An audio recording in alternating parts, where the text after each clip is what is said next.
For StateCollege.com, I'm Laura Nichols, here today with Taylor Kidd, Communications Manager of Penn State's EcoCAR 2 team. Taylor, thanks for joining me today. Thank you very much. So, can you tell me a little bit about what the EcoCAR 2 team does? Sure. Well, Penn State's EcoCAR 2 team is competing in a North American competition, and the goal of the competition is to re-engineer a 2013 Chevrolet Malibu that was donated from General Motors and increase the fuel efficiency of these vehicles and decrease harmful emissions.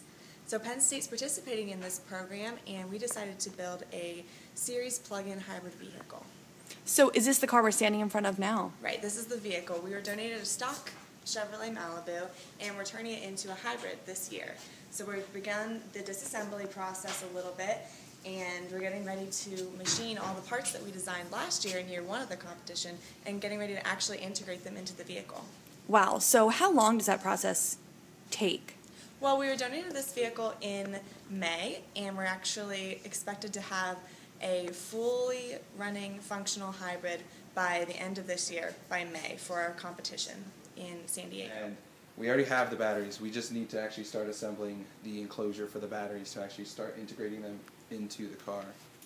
So we are very excited about all of that.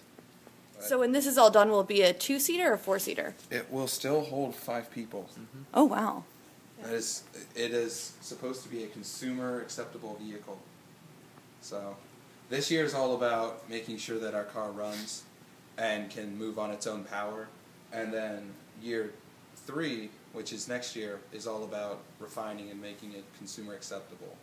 So yeah, this is the engine that we're going to be using to power the car. It's going to be hooked up to a generator that generates the electricity to charge the batteries that go in the trunk.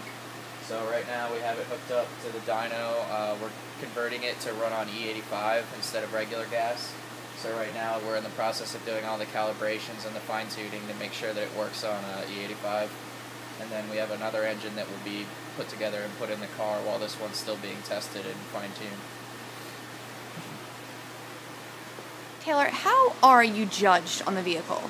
Well, each team actually is taking their vehicle to Yuma, Arizona this May for a final competition, and we're going to get to test each vehicle on GM's proving grounds there, which means we actually get to use the same equipment, the same test track that GM uses for their vehicles before they send them into production in real life. So that's a really great opportunity for these engineers to get that real-world experience at a facility that's top of the line and state-of-the-art. Fantastic. Taylor, thank you so much for having us in the garage today. Thank you so much for coming out.